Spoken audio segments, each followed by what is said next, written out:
The British dragoon was looking down at the strangest prisoner they had ever taken. In an age where the average man was 5 foot 6 inches, this giant was an entire foot taller, and he was standing in the courtyard of a Virginia tavern in the blistering summer heat. The dragoon demanded the silver buckles on the giant's shoes. The giant calmly and gruffly replied, "Come get them yourself." The British soldier dismounted, tucked his sword under his arm, and bent down to grab the buckles. Suddenly, the giant stole his sword, struck him with it, and wounded several others before stealing their horses and riding away. This is the story of an American legend. This is the story of Peter Francisco.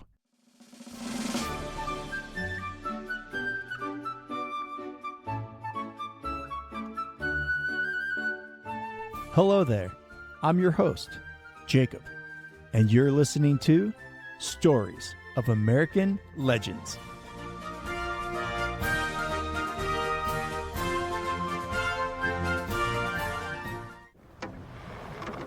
In June of 1765, a Portuguese-speaking boy was found abandoned and crying on a dock at City Point, Virginia. He was about 5 years old. He was well-dressed, but he had no parents, no papers, and he couldn't even speak English. The locals could only understand 2 words he kept repeating: Pedro Francisco. We still don't know for certain where he came from. Whatever truly happened, that boy was now an orphan on an American dock. He was taken in by Judge Anthony Winston, who happened to be Patrick Henry's uncle. Winston put him to work in the fields, then in the blacksmith shop, and Pedro, who now went by Peter, did not stop growing. By the time he was 15 years old, he stood 6.5 feet tall. He could pound iron all day in the blazing heat of a forge. In March of 1775, Judge Winston was a delegate to the Second Virginia Convention in Richmond. He brought his giant ward along. And according to tradition, 15-year-old Peter Francisco stood outside the windows of St. John's Church and listened as Patrick Henry shouted his famous and fiery speech. "Forbid it, Almighty God! I know not what course others may take, but as for me, give me liberty or give me death." The following year, Peter Francisco enlisted in the 10th Virginia Regiment of the Continental Army. He was only 16 years old. He was already bigger than most full-grown men, and he was ready to go to war. Peter Francisco fought at Brandywine. He fought at Germantown, suffering defeat with the Continental Army. He spent the winter of 1777 at Valley Forge, freezing in the snow with the rest of George Washington's army, watching men die of cold, hunger, and disease. He fought at Monmouth, where a British musket ball tore through his right thigh. After a brief recovery, he rejoined the army. July 1779, Brigadier General Mad Anthony Wayne led a daring night assault on the British fortress at Stony Point. Washington had ordered a near-suicide mission. A 20-man forlorn hope went in first with axes, chopping through the outer defenses while redcoats rained down hell on them from above. Only 3 of the 20 survived. One of them was Peter Francisco. The Americans broke through the defenses, and Peter Francisco was the second man into the fort. A British bayonet opened a 9-inch gash across his stomach. He killed the man who did it. Then he killed 2 more grenadiers. Then he grabbed the British flag from its staff and held it all night. By clutching the British flag through the long night as he bled, Francisco ensured the enemy could not reclaim their colors and turned his agony into a powerful symbol of American victory and unbreakable resolve. In the morning, he personally handed the flag to his commanding officer. A year later, at the Battle of Camden in South Carolina, the American army collapsed. The militia threw down their muskets and ran. General Gates cowardly galloped off the field on the fastest horse he could find. As the retreat escalated, Francisco saw a cannon sitting abandoned in the field. The horses that had pulled it were dead. The British were closing in fast. Peter picked up the cannon by himself. He hoisted it onto his shoulder and carried it off the battlefield so the redcoats couldn't take it. Some accounts put the gun at 600 pounds. Skeptics say it was closer to 300 pounds. The exact weight has been argued over for 2 centuries, but every account agrees on one thing. He really did it. He set the cannon down behind American lines, and then he turned around and headed back toward the fight. That's when he saw a British grenadier raising a bayonet over his commanding officer, Colonel John Mayo. Peter shot the British grenadier dead. A green-coated British cavalryman spotted them and charged. Mayo ran, but Francisco stood his ground. The cavalryman raised his sword and ordered Peter to surrender his musket. Peter held it out as if to hand it over. But when the man drew near, Peter drove the bayonet straight through his chest and climbed onto the dying soldier's horse. He galloped off into the British lines shouting, "Huzzah, my brave boys! We've conquered the rebels!" He said this so the British would think he was a loyalist and let him ride through. It worked. He found Colonel Mayo, gave him the horse, and told him to ride. By the time Francisco returned to Virginia, the story of the giant who had saved Mayo had already gotten back to General George Washington. Washington also heard that this enormous private was complaining that the standard issue cavalry sword felt like a toothpick in his hand. So Washington ordered a custom sword made for him. The massive broadsword had a 5-foot blade. March 15th, 1781. Guilford Courthouse, North Carolina. Lord Cornwallis and the British Army had marched there to crush the southern portion of the rebellion, once and for all. American General Nathanael Greene was waiting for him with 3 lines of defense across a rolling, wooded slope. The British smashed through the first line. They plowed through the second. But when they hit the third line, an American bugler sounded the charge, and the colonial cavalry came down the hill. Peter Francisco was at the front. Imagine this, a 6.5-foot man on horseback swinging that giant sword that was forged just for him. It may seem comical to us now, but to the British, this was the stuff of nightmares. Think of the terror that spread through the ranks. The cavalry crashed into the British infantry like an axe cutting into a log. The accounts vary on the exact number Francisco killed during the charge. The monument at Guilford Courthouse says 11. Many think it was more.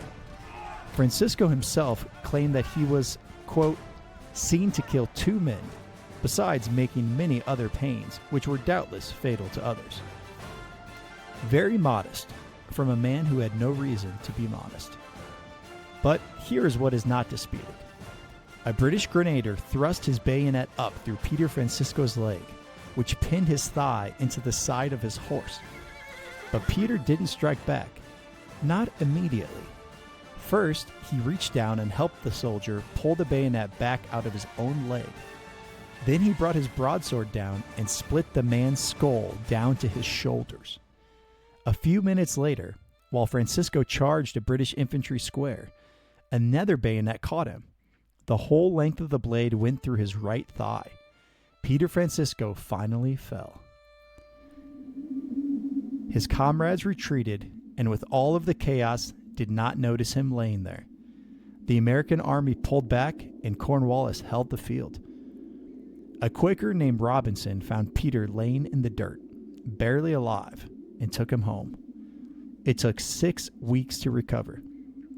But as soon as he was able-bodied, Peter Francisco once again went back to the war. It is now the summer of 1781, just months after Guilford. Francisco was traveling through Virginia, scouting for the militia to keep tabs on the movements of a British raiding column led by Lieutenant Colonel Tarleton. This was the same Tarleton whose dragoons had butchered surrendering Americans at the Waxhaws, the most feared cavalry commander in the British Army. If you have seen Mel Gibson's movie The Patriot, the main villain is based loosely off of Tarleton. Francisco stopped at Ward's Tavern for a meal. He was alone. 9 of Tarleton's dragoons rode up. They disarmed him and took him prisoner. 8 of them went inside the tavern to drink and plunder. 1 stayed in the courtyard to guard the giant. The dragoon noticed the silver buckles on Francisco's shoes. He demanded them. Francisco stared and told him, "Come get them yourself." The British soldier dismounted, tucked his sword under one arm, bent down to grab the buckles himself. Francisco snatched the sword out from under his arm and brought it down on the dragoon's head.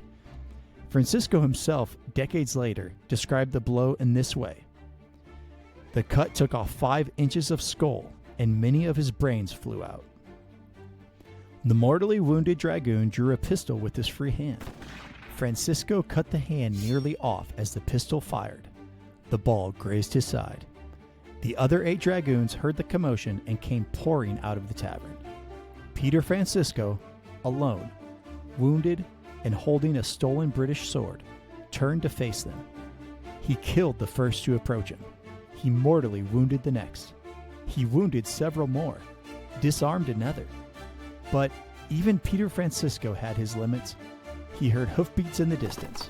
It was Tarleton's main column of 400 cavalry coming up the road. In a flash, Francisco had an idea. He turned toward the woods and shouted orders to a phantom company of American cavalry, pretending he had 100 men with him in the trees. The surviving British dragoons, bloodied and spooked, believing reinforcements were about to charge out of the woods, broke and ran for their commander, leaving their horses behind. By the time Tarleton got there, Peter Francisco was gone, and so were the 8 British cavalry horses. He kept the best one for himself and named it Tarleton. He rode Tarleton for years. Peter Francisco fought in 6 major battles of the American Revolution, under generals like Mad Anthony Wayne, Nathanael Greene, and even the French Marquis de Lafayette. He was at Yorktown when Cornwallis surrendered, helping bring the American Revolution to a close.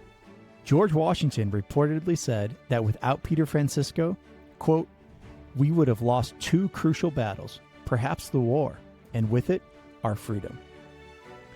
After the war, he came home.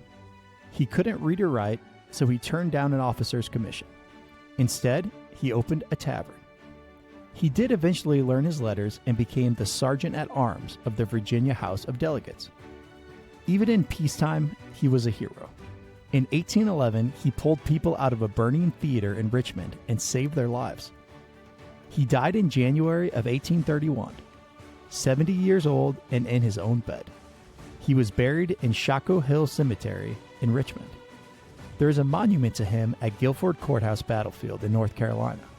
The inscription reads, "To Peter Francisco, a giant in stature, might, and courage, who slew in this engagement 11 of the enemy with his own broadsword, rendering himself thereby perhaps the most famous private soldier of the Revolutionary War."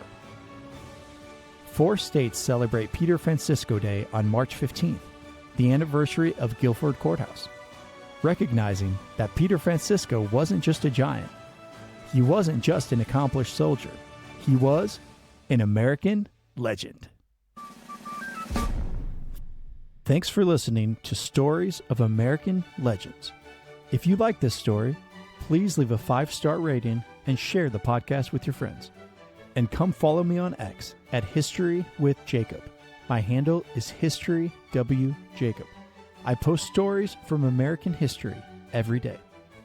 Next episode, we will cover Samuel Adams, a name most people have heard of, but did you know he was the man who turned the Boston Massacre into a rallying cry for freedom?